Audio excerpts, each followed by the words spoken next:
Sa pagsisimula pa lamang nga po mga idol ng mga laro ng Los Angeles Lakers sa preseason ay sinuwerte nga po sila sa kanilang bagong player na ala Vince Carter ang galawan. Sino kaya ito? Yan naman ang ating unang kikilalanin na susundan ko na rin ang inilabas na good news sa Golden State Warriors at ang balitang tanggal na nga at posibleng maalis si Mikey Williams sa talk and text sa paghingi niya dito ng mala NBA contract. Kaya mga idol, tara!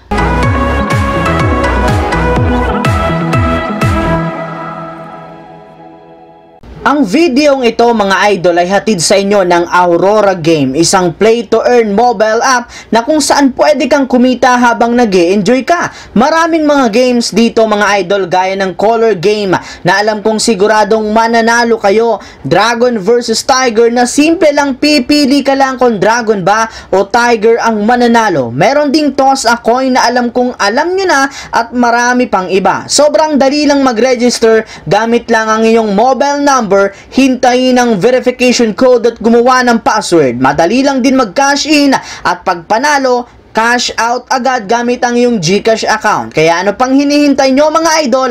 Mag-download na at manalo. Nasa comment section ang link para makapagsimula na kayo. Matagumpay nga po mga idol na naipanalo ng Los Angeles Lakers ang kanilang pangatlong laro ngayong preseason kontra sa Sacramento Kings sa pangunguna ng napakainit na shooting ni D'Angelo Russell na nakapagtala ng 21 points, 8 rebounds, Gabe Vincent na kumuha ng 18 points. Kaya sa pagtatapos nga po ng kanilang laro, hindi napigilan pa ng mga players ng coach ng Lakers na purihin ang ginawang performance ni D'Angelo Russell at Gabe Vincent. Pero bukod nga po sa kanilang dalawa, nakaswerte na naman nga po ang kanilang team ngayon sa ilan sa kanilang mga bagong players ngayon, katulad na lamang ni Maxwell Lewis na nag-average sa tatlong laro ng Lakers ng 7.5 points, 1 rebounds, 1 assist sa kanyang 71% shooting.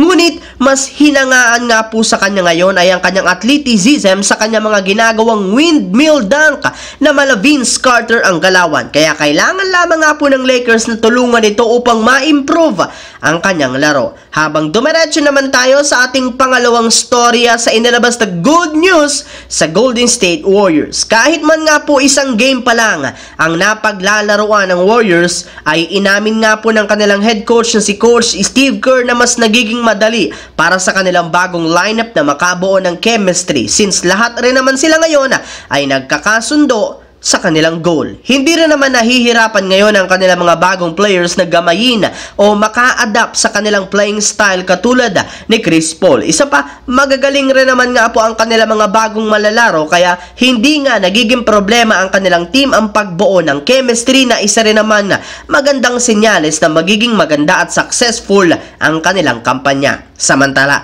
dito naman tayo dumako sa ating huling storya sa balitang posibleng ang matanggal na si Mikey Williams sa talk and text sa paghingi niya dito ng mala NBA contract. Nabigo nga po mga idol ang talk and text sa kanilang unang game sa EASL kontra sa Chiba Jets. Eto nga ay bunsod ng pagkawala ng ilan sa kanilang mahalagang players katulad na lamang ng napaka-controversial nilang manlalaro na si Mikey Williams na bali-balitang ayaw na nga nitong bumalik sa talk and text. Yes mga idol, ilang araw lamang mula ng ibulgara ng PBA chairman na si Sir Ricky Vargas na humingi si Mikey Williams ng napakalaking halaga para maglaro sa Gilas, ay inilabas na naman nga po ang balita ngayong araw na maging ang talk and text ay nagkakaproblema na rin naman sa paghingi rin ito ng mala NBA contract sa Lucky. Kaya kung ipapagpatuloy pa nga po ni Mikey Williams ang ganitong asta, hindi nga malabo na tuloy na siyang mawala sa PBA. Nga pala mga idol, good news na rin naman sa mga players ng Gilas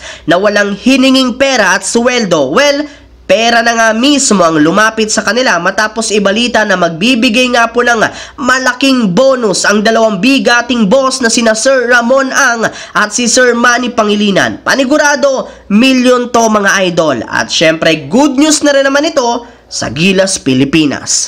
So yun lamang mga idol ang ating bagong video na ating pinag-usapan ngayon dito sa aking channel. Once again, this is your J-Zone TV. Huwag kalimutang mag-like at syempre mag-subscribe na, pindutin ang notification bell sa akin channel para lagi kayong ma-notify sa mga videos na ina-upload ko. Shoutout sa lahat ng solid na lagi nakaantabay at laging nanonood dyan. Thanks for watching mga idol. Hopefully, nag-enjoy kayo ngayon.